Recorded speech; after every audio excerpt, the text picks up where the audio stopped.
दोस्तों, हर कोई सफल होना चाहता है, लेकिन बहुत कम लोग समझते हैं कि सफलता की सबसे बड़ी कुंजी क्या है। समय। सोचिए, अगर हर दिन आपको 86,400 रुपये मिले, लेकिन शर्त हो कि अगर आपने एक भी रुपये बर्बाद किया वापस नहीं मिलेगा, तब आप क्या करेंगे? यही हाल हमारे समय का है। ये कहानी एक ऐसे लड़के की है जो हर रोज़ समय को हल्के में लेता था, लेकिन फिर उसकी ज़िंदगी में ऐसा मोड़ आया कि उसने जाना टाइम बर्बाद मत करो। आइए जानते हैं उसकी पूरी कहानी। नमस्कार दोस्तों, फिर से स्वागत है आपका अपना चैनल बिंदास टून में। चलिए कहानी को अब स्टार्ट करते हैं।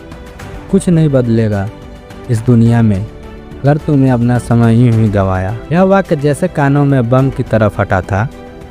हरिशंकर की आंखों में एक अजीब सी चमक आ गई, उसकी सांसें तेज हो गई।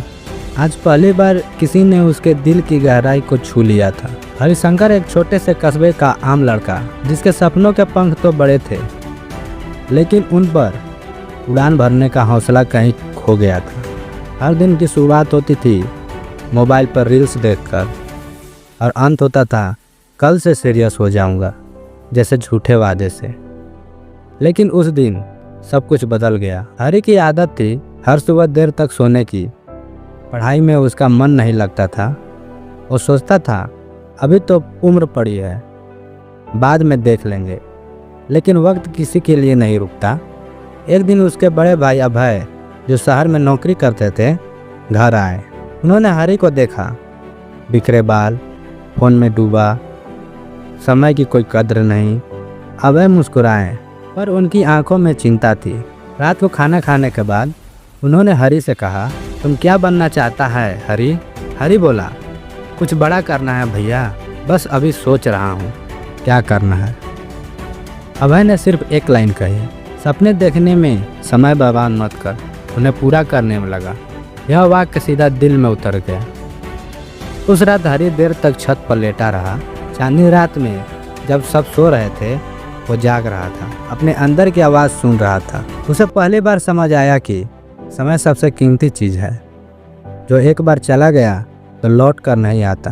वो सोचने लगा, हर दिन जो मैं रील्स देखता हूँ, गेम्स खेलता हूँ, वो किसी और के सपने पूरे कर रहे हैं, मेरे नहीं। अगले दिन सुबह जब माँ रसोई में थी, हरी जल्दी उठकर किताब लेकर बैठा था। माँ ने आश्चर्य से पूछा, बेटा तू ठीक तो है? हरी मुस्कुराया, हाँ माँ, अब सब ठीक होने वाला है। उस दिन से हर दिन उसकी रूटीन बदल गया। सुबह जल्दी उठता, पढ़ाई करना, टाइम टेबल बनाना, सब कुछ धीरे धीरे उसकी आदत में शामिल हो गया। शुरुआत आसान नहीं थी। दोस्त मजाक उड़ाते थे, अबे क्या हुआ तेरे अंदर, साधु बन गया क्या? हरी सिर्फ मुस्कुराता और कहता, साधु नहीं बना, बस अब समय की कीमत समझ आ गई है। हर दिन की शुरुआत जोश से होती, लेकिन कई बार रास्ते में थकावट, निराशा और पुराने मन के बहाने फिर लौट आते। एक दिन रेस्ट कर लेता हूँ, एक ख्याल कई बार आता, लेकिन फिर उसे अभय भैया की बात याद आती, रुक गया तो वहीं रह जाएगा, चला तो मंजिल दूर नहीं। हरी ने अपने फ़ोन से सोशल मीडिया ऐप्स डिलीट कर दिए। उसने एक पुराना अलार्म घड़ी खरीदी ताकि मोबाइल का बहाना ही खत्म हो जाए। 3 महीने बीते।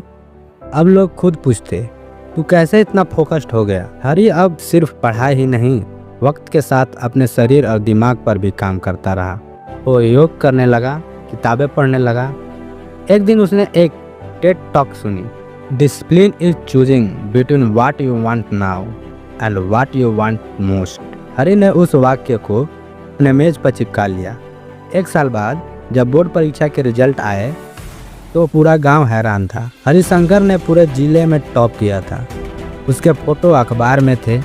स्कूल के प्रिंसिपल ने कहा, यह बच्चा हमारे आने वाली पीढ़ी के लिए मिसाल बन गया है। हरी आज भी जब किसी को समय बर्बाद करते देखता है तो उसे एक ही बात कहता है, वक्त तो वो सिक्का है जिससे या तो तुम सपने खरीद सकते हो या पछतावा।